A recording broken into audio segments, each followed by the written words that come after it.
Hello student, welcome to my YouTube channel. So आज हम देखने वाले हैं 3.1 क्लास 12 का। ठीक है, आइए शुरू करते हैं। क्वेश्चन नंबर 1 में बोला है ऑर्डर ऑफ मैट्रिक्स।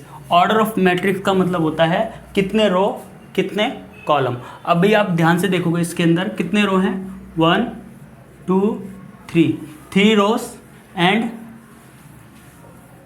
4 कॉलम्स, 1 2 3 4। तो ऑर्डर ऑफ मैट्रिक्स कितनी हो जाएगी, 3 रोज एंड 4 कॉलम, क्योंकि हम मैट्रिक्स को m इंटू एन में लिखते हैं। m किसको रिप्रेजेंट करता है, m रिप्रेजेंट करता है नंबर ऑफ रोज को और n रिप्रेजेंट करता है नंबर ऑफ कॉलम्स को। तो ये इसका फर्स्ट पार्ट खत्म होता है। क्वेश्चन सेकंड है the number of elements. Number of elements का मतलब होता है कि कितने एलिमेंट्स है। तो कैसे निकालते हैं, तो इसका डायरेक्ट निकाल सकते हैं, number of rose multiply number of columns. ठीक है, तो m इंटू एन हो जाएगा। तो पता ही है m कितना है, 3 रो एंड 4 कॉलम। ठीक है, टोटल कितने हो जाएंगे, 12। अगला है राइट A13। A13 का मतलब होता है ये फर्स्ट वाला जो पार्ट होता है रो को दिखाता है, सेकंड वाला जो पार्ट होता है इसके साथ वाला कॉलम को दिखाता है। तो row first third column, row first third column, row first third column, 1 2 3। तो यानी क्या हो जाएगा, इसकी वैल्यू हो जाएगी 19। तो हम इधर लिख देते हैं, तो A13 हो जाएगा 19। उसी तरह वो कुछ भी पूछ ले, A33 पूछ लिया, A33 का मतलब थर्ड रो थर्ड कॉलम। देखो थर्ड रो थर्ड कॉलम, तो ये कितना आ गया, -5। उसी तरह उसने A23 पूछ लिया, तो A23 कितना हो जाएगा, A यानी row second third column, row second third column यानी 5/2। तो क्वेश्चन नंबर सेकंड देखते हैं। क्वेश्चन नंबर सेकंड क्या कहता है, क्वेश्चन नंबर सेकंड कहता है if a matrix has 24 elements, 24 elements अगर मैट्रिक्स में है तो पॉसिबल ऑर्डर क्या हो सकते हैं। तो तुम कहोगे तो हो सकता है रो 1 हो, कॉलम 24 हो सकता है। दूसरा, ये फर्स्ट हो गया, ठीक है। दूसरा क्या हो सकता है 24 इंटू 1 हो, रोज 24 हो, कॉलम 1 हो, ये भी पॉसिबल है। दूसरा क्या हो सकता है 2 12। तीसरा क्या हो सकता है 12 2। नेक्स्ट क्या हो सकता है 4 6, है ना। नेक्स्ट क्या हो सकता है 6 4। और क्या क्या हो सकते हैं, और 8 3 हो सकता है, 3 8 हो सकता है, ठीक है। और क्या क्या हो सकता है, और ठीक है। बस इसमें एक पार्ट और पूछा गया है, और इसका सेकंड पार्ट भी है। इसमें पूछा गया अगर उसके 13 एलिमेंट है तो क्या क्या ऑर्डर हो सकता है, ऑर्डर ऑफ मैट्रिक्स हो सकती है। तो 13 वैसे भी प्राइम नंबर है, तो नॉर्मली 1 13 हो सकता है, या तो 13 इंटू 1 हो सकता है, ठीक है। तो अब क्वेश्चन नंबर 3 भी क्वेश्चन नंबर 2 की तरह है, ठीक है। तो उसमें बोला है कि अगर उसके 18 एलिमेंट्स हैं, अगर उसके 18 एलिमेंट्स हैं तो क्या क्या ऑर्डर ऑफ मैट्रिक्स बन सकती है। तो आप कहोगे 1 मल्टीप्लाई 18 हो सकता है, 1 रो 18 कॉलम, ऐसा भी हो सकता है। 2 मल्टीप्लाई 9, 9 मल्टीप्लाई 2, ये भी हो सकता है, ठीक है, पॉसिबल है। 3 इंटू 6 या फिर 6 इंटू 3, तो ये पेयर बन सकते हैं, ठीक है। और फिर एक क्वेश्चन में इसी में सेकंड पार्ट में पूछा गया है अगर उसके 5 एलिमेंट्स हैं तो कितने बन सकते हैं। 5 प्राइम नंबर है तो इसके सिर्फ 2 ही बन पाएंगे, ठीक है, 1 5 या फिर 5 1। आइए क्वेश्चन नंबर 4 देखते हैं। क्वेश्चन नंबर 4 का फर्स्ट पार्ट क्या कहता है कि कंस्ट्रक्ट करनी है 2x2 की मैट्रिक्स कंस्ट्रक्ट करनी है। एलिमेंट्स आर गिवन आई जे, यानी इसको रो को रिप्रेजेंट करता है और ये जे कॉलम को रिप्रेजेंट करता है, ठीक है।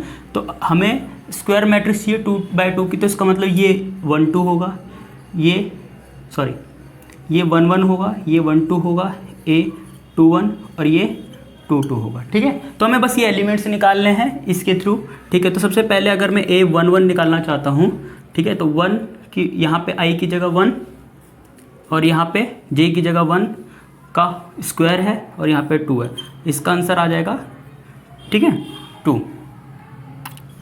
A 1 2 है, ठीक है, तो 1 और इसकी जगह 2, तो ये 3 हो जाएगा, 3 का स्क्वायर और यहाँ पे 2, ये हो जाएगा 9/2। इसी तरह 1 3 दे रखा है, इसी तरह यहाँ पे अब हमें निकालना है 2 1, तो यहाँ पे 2 + 1 3 का स्क्वायर अपॉन में 2, जो कि हो जाएगा 9/2। और यहाँ पे दे रखा है 2 2, ठीक है। तो तो यहाँ पे 2 2 का करेंगे तो यहाँ पे 4 4 का स्क्वायर 16/2, तो यहाँ पे कितना आ जाएगा 8 आ जाएगा। तो हम कह सकते हैं कि A11 की जगह हम 2 रख सकते हैं, 1 2 की जगह 9/2, 2 1 की जगह 9/2, 2 2 की जगह 8 रख सकते हैं। ठीक है, तो ये फोर्थ क्वेश्चन का फर्स्ट पार्ट कंप्लीट होता है।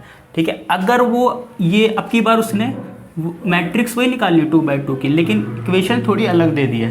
क्वेश्चन नंबर 5 देखते हैं। क्वेश्चन नंबर 5 में बोला गया है कंस्ट्रक्ट करनी है 3/4 की मैट्रिक्स और ये इक्वेशन दे रखी है aij 1/2 mod -3i + j। तो सबसे पहले मैं 3/4 की मैट्रिक्स चाहिए, तो मैं पता है 3 रोज एंड 4 कॉलम्स है। तो एक बार हम देख लेते हैं क्या क्या होगा।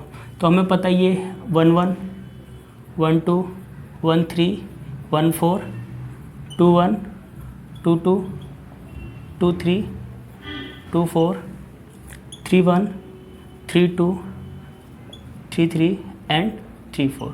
हमें इस टाइप की मैट्रिक्स चाहिए। ठीक है, तो हम इक्वेशन की हेल्प करके सारी वैल्यूज़ निकालेंगे। ठीक है, तो सबसे पहले 1 1 की बात करते हैं। ठीक है, A11 तो यहाँ पे i की जगह 1, j की जगह 1, तो ये हो जाएगा 1/2 mod -3 i की जगह 1, j की जगह भी 1, तो इसकी जो वैल्यू आ जाएगी -2 + 1। ठीक है, सॉरी -3 + 1 जो कि हो जाएगा -2 डिवाइडेड बाय, तो ये आ जाएगा 1। ठीक है, तो इसके बाद आता है 1 2 की वैल्यू निकालते हैं हम लोग। 1 2 की वैल्यू कैसे निकालेंगे? ठीक है, 1/2 माइनस यहाँ पे 1 ही रहेगा और यहाँ पर 2 हो जाएगा, तो इसकी जो वैल्यू आ जाएगी -3 + 2 -1, तो 1/2। ठीक है, उसी तरह 1 3 की वैल्यू निकालेंगे। 1 3 की वैल्यू हो जाएगी 1/2 मोड, यहाँ पे 1 ही रहेगा और यहाँ पे कितना हो जाएगा 3, ये तो 0 हो जाएगा। ठीक है, इसी तरह 1 4 की वैल्यू निकालेंगे। 1/2 -3, यहाँ पे 1 ही रहेगा, यहाँ पे 4 रहेगा और ये हो जाएगा हमारा 1/2। ठीक है, तो ये वाला पार्ट हो गया। अब हम दूसरा वाला देखते हैं, 2 1 वाला। ठीक है, तो ये इक्वल हो जाएगा A21, तो यहाँ पे 1/2 तो है ही, मोड -3, यहाँ पे हो जाएगा 2 और यहाँ पे हो जाएगा 1। ठीक है, 3 2 6 + 1 5/2। ठीक है, यहाँ पे फिर 2 2 हो जाएगा, 1/2 मोड में -3 2 + 2। ठीक, यहाँ पे 6 + 2 -4 जो कि प्लस में आंसर देगा मोड में, तो यहाँ पे 2 आ जाएगा। A23 हो जाएगा हमारा 1/2 -3, यहाँ पे 2 रहेगा प्लस का 3। ठीक है, तो ये हो जाएगा 1/2 6 + 3 -3 और ये इसका आंसर आ जाएगा 3/2। इसी तरह A24 की वैल्यू क्या आ जाएगी 1/2, यहाँ पे तो 2 ही रहेगा i की जगह और j की जगह क्या हो जाएगा 4, तो ये हो जाएगा 6 + 4 2 2/2 1 हो जाएगा।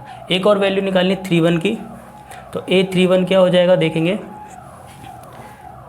A31 हो जाएगा 1/2। ठीक है, माइनस i की जगह 3 रख देंगे प्लस j, तो ये हो जाएगा 9 + 1 8 8/2 यानी 4। इसी तरह 3 2 की क्या वैल्यू हो जाएगी 1/2 -3 3 + 2 9 और ये हो जाएगा 7/2।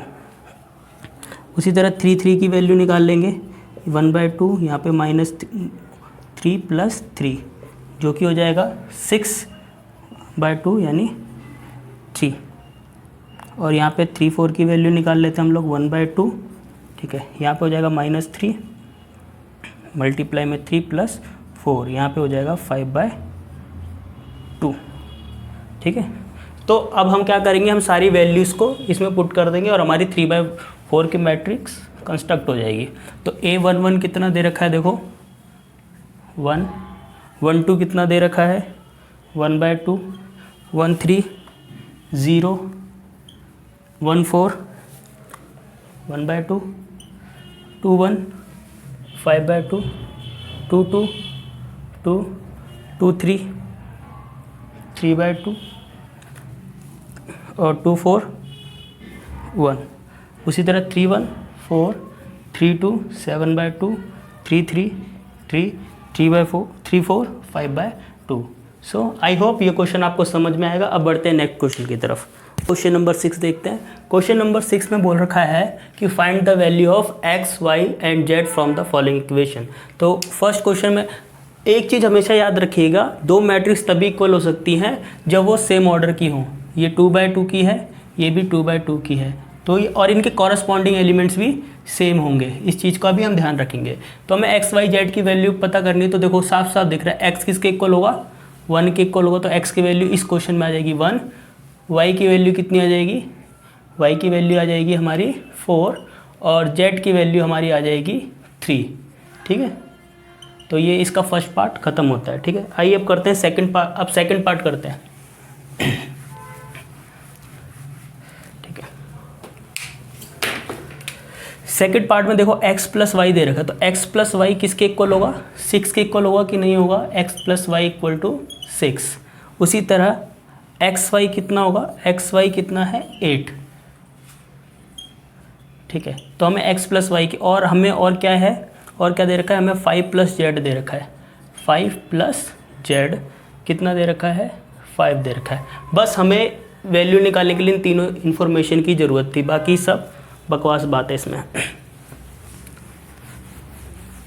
ठीक है, तो आइए देखते हैं। तो सबसे पहले अगर जेड की बात करें तो जेड की जो वैल्यू हो जाएगी वो हो जाएगी 0। ठीक है, तो z की वैल्यू तो आ गई हमारे पास। हम बात आती है x और y की वैल्यू निकालने के लिए। ठीक है, तो x और y की वैल्यू कैसे निकाल सकते हैं, हमें एक चीज़ पता होगी, x प्लस वाई का जो होल स्क्वायर होता है वो बराबर होता है, वैसे वैल्यू पुटिंग से भी हो सकता है, साफ साफ देख रहे हैं, ये 4 होगा तो ये 2 होगा, और ये 4 होगा तो ये 2 होगा, तो 8 बन जाएगा। लेकिन हमें तो पूरा बेसिक से करना है, तो बेसिक से करते हैं। ठीक है, तो x प्लस वाई का होल स्क्वायर बराबर होता है x माइनस वाई का होल स्क्वायर प्लस में 4xy। ठीक है, तो x प्लस वाई का होल स्क्वायर कितना हो जाएगा 36। x माइनस वाई हमें पता नहीं है, और एक्स वाई हमें दे रखा है 8। ये 32 उधर जाके क्या हो जाएगा माइनस, तो 4 बचेगा। तो x माइनस वाई स्क्वायर, तो x माइनस वाई की हम पॉजिटिव वैल्यू ले रहे हैं 2। ठीक है, और एक और हमें और क्या क्या गिवन है, हमें x माइनस वाई मिल चुका है। तो x plus y equal to 6, x minus y equal to 2, minus plus minus. ठीक है, तो ये हो जाएगा 2y इक्वल टू 8, तो y इक्वल टू एक वेट 4। ठीक है, y इक्वल टू कितना आ जाएगा 2, y की वैल्यू 2 आ जाएगी, तो x की वैल्यू कितनी आ जाएगी 4। ठीक है, अब question number third. Question number third में क्या बोला हुआ है, x plus y plus z कितना दे रखा है, x plus y plus z 9 दे रखा है, और x प्लस जेड 5 दे रखा है। तो क्या हम x प्लस 5 जेड की जगह 5 रख सकते हैं, बिल्कुल रख सकते हैं। तो ये 5 प्लस वाई हो जाएगा, और ये 9 है, तो 5 उधर जाके क्या हो जाएगा माइनस हो जाएगा, तो 9 माइनस 5 4, y की वैल्यू कितनी आ गई 4 हो गई। ठीक है, और नेक्स्ट और क्या क्या दे रखा है, देखो y प्लस जेड दे रखा है, y प्लस जेड 7 दे रखा है, और y की वैल्यू हमें पता है, तो ये हो जाएगा 4z इक्वल टू 7, तो z की वैल्यू कितनी आ गई 3 आ गई। ठीक है, और x प्लस जेड कितना दे रखा है 5 दे रखा है, तो z की जगह z की वैल्यू रख देंगे हम लोग, तो x की वैल्यू आ जाएगी 5 माइनस 3 विच इज़ 2। ठीक है, आइए